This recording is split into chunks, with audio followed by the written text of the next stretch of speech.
Hi hello welcome to this time of Bible భాష్యం.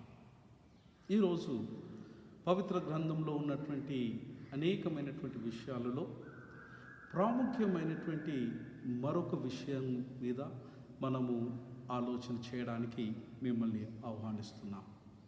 పరిశుద్ధ గ్రంథం అంతట్లో కూడా జీవమును గూర్చినటువంటి విషయాన్ని, జీవనమును గూర్చినటువంటి ప్రస్తావనను అనేక మారులు బైబిల్లో ప్రస్తావించబడినది.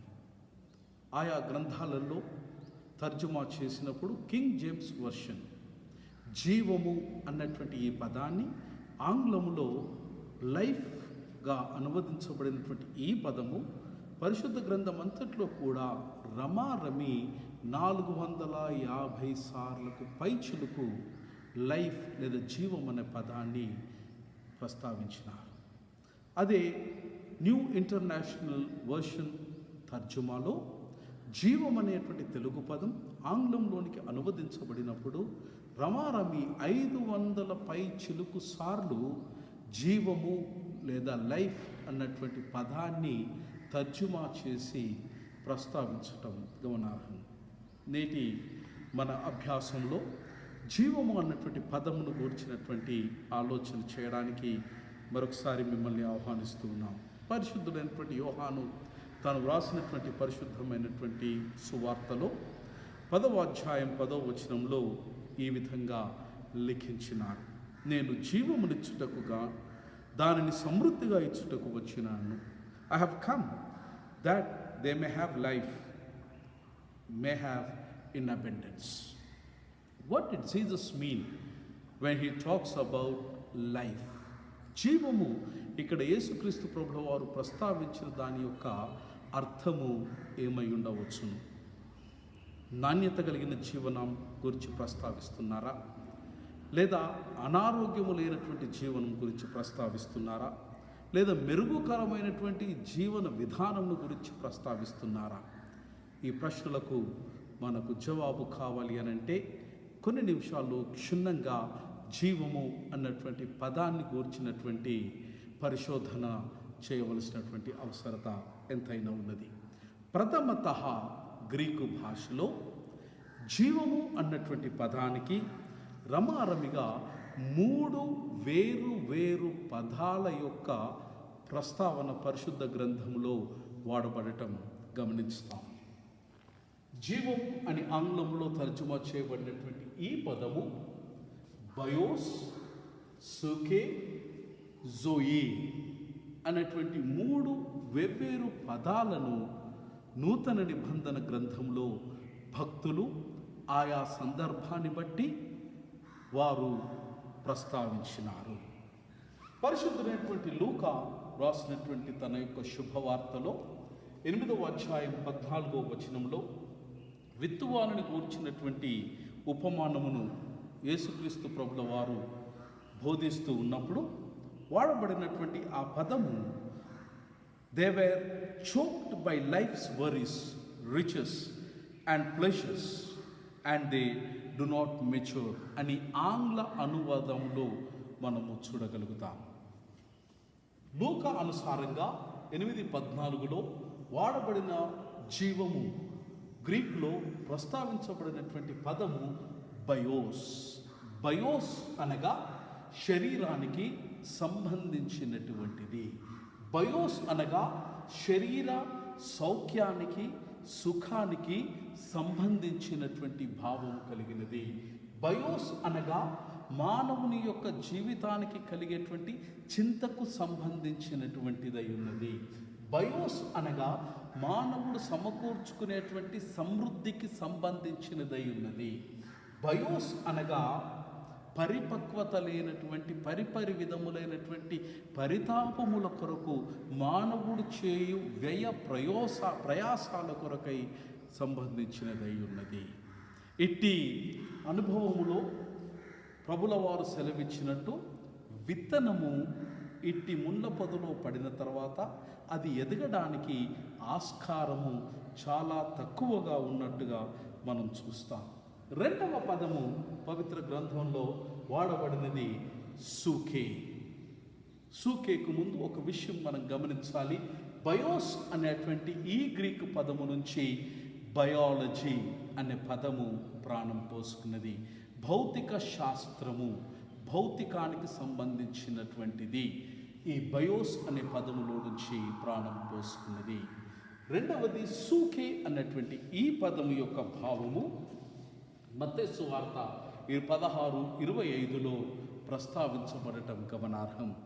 For whoever wants to save his soul life shall lose. తన ప్రాణమును చూచువాడు దానిని పోగొట్టుకొనును. నా నిమిత్తము తన ప్రాణమును ధారపోయువాడు దానిని దక్కించుకొనును అని సెలవిస్తూ ఉన్నది. బైబిల్ అనుసారంగా సూకే అన్నటువంటి ఈ పదమునకు వాడబడిన గ్రీకు పదము యొక్క భావం ఏంటనగా జీవము లేదా జీవితము అనగా మైండ్, ఎమోషన్, విల్ అన్నటువంటి పదానికి సూకే అనే పదం వాడబడినది. సూకే అనే పదములో నుంచే సైకాలజీ అనే పదము ప్రాణం పోసుకున్నది. సూకే సంబంధించినటువంటి మెథడు ఇది మనస్సు, బుద్ధి, ఇచ్ఛ. మరియు ఎమోషన్ అనగా ఔద్వేగికమైన, భావోద్వేగితమైనకి సంబంధించినటువంటి జీవమై ఉన్నది. విల్ అనగా స్వేచ్ఛపూరితమైనటువంటి జీవనానికి సూచించు పదమై ఉన్నది. మూడవ పదము పరిశుద్ధ గ్రంథంలో వాడబడినది యోహాను సువార్త 10వ అధ్యాయం 10వ వచనంలో.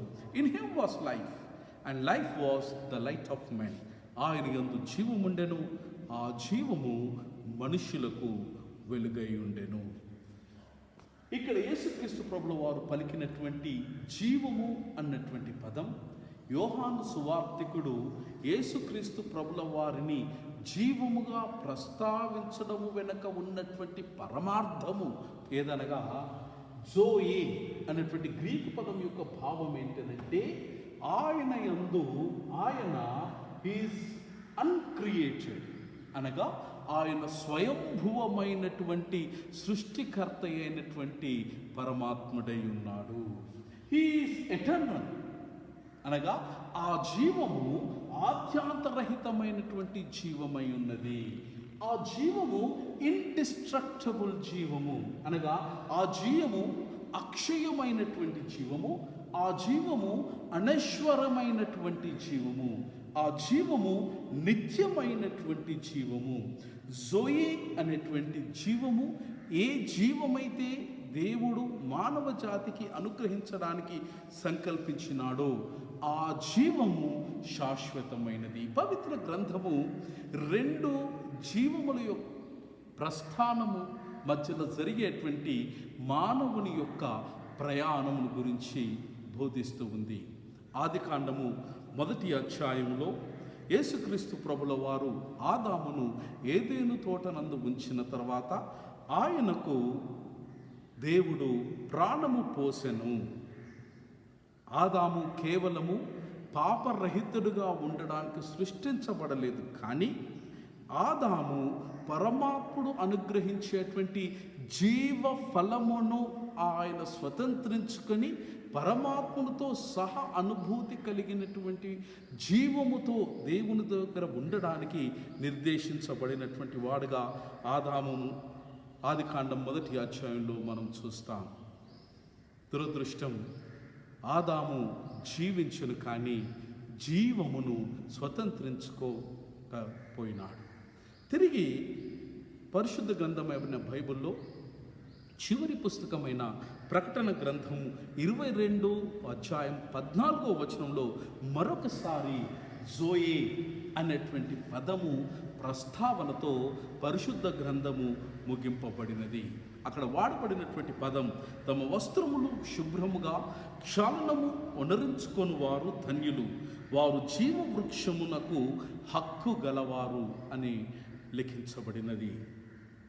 పరిశుద్ధ గ్రంథము ఆదికాండము, పరిశుద్ధ గ్రంథము ప్రకటన గ్రంథము, ఈ రెండిటి మధ్యలో మానవుడు చేసేటువంటి ప్రయత్నము, ప్రయాసము, ప్రస్థానము, పోరాటము, పరిశుద్ధతతో పాటు పరిపూర్ణుడైనటువంటి పరమాత్ముని యొక్క పూర్ణమైన జీవనాన్ని స్వతంత్రించుకొని దేవునితో సహజీవనము కొనసాగించటమే క్రైస్తవ్యములో దేవుడు మానవ జాతికి అందించినటువంటి సందేశం. దేవుడు పూర్ణ జీవమైనటువంటి జోయే మనకు సిద్ధింపచేయునుగాక. ఆమేన్.